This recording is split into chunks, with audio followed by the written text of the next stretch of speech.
ایک دفعہ کا ذکر ہے کہ ایک ظالم بادشاہ تھا جس کے پاس ایک جادوگر تھا۔ بادشاہ نے جادوگر کو اپنی ریاست کو تقویت دینے اور لوگوں کو ڈرا کر اپنے ظلم کی حمایت کرنے کے لیے استعمال کیا۔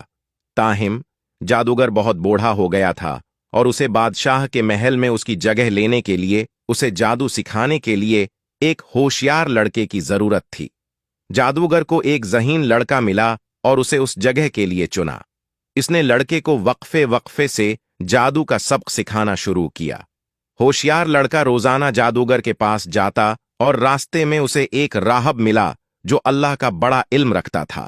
لڑکا روزانہ راہب کے ساتھ جادوگر کے پاس بیٹھا کرتا تھا، جس کی وجہ سے اسے دیر ہو جاتی تھی اور سزا ملتی تھی۔ ہوشیار لڑکا دونوں آدمیوں کے درمیان پریشان سا ہو گیا۔ جادوگر ایک کافر تھا جو لوگوں پر ظلم کرنے کے لیے جادو کا استعمال کرتا تھا، جبکہ راہب ایک نیک آدمی تھا جو اس سے اللہ کے بارے میں بات کرتا تھا۔ تھوڑی دیر بعد لڑکے کو معلوم ہوا کہ راہب صحیح ہے اور وہ اللہ پر یقین رکھتا ہے۔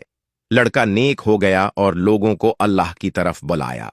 اس نے اللہ سے دعا کی کہ وہ ایک نابینا آدمی کو شفا دے، اور جب وہ ٹھیک ہو گیا تو لڑکے نے اس آدمی سے کہا کہ اللہ ہی اسے شفا دینے والا ہے، اور وہ شخص ایمان لے آیا۔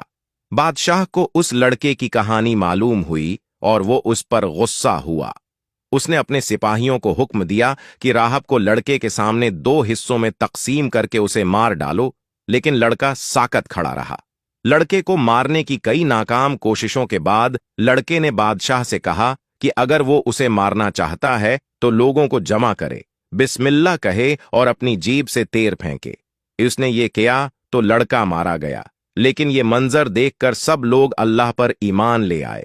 اس کہانی سے ہم نے یہ سبق سیکھا کہ ایک بار جب آپ کو صحیح حقیقت معلوم ہو جائے تو آپ کو اس پر عمل کرنا چاہیے۔ اپنے نیک اعمال کے ذریعے لوگوں کو اللہ کی طرف رہنمائی کریں۔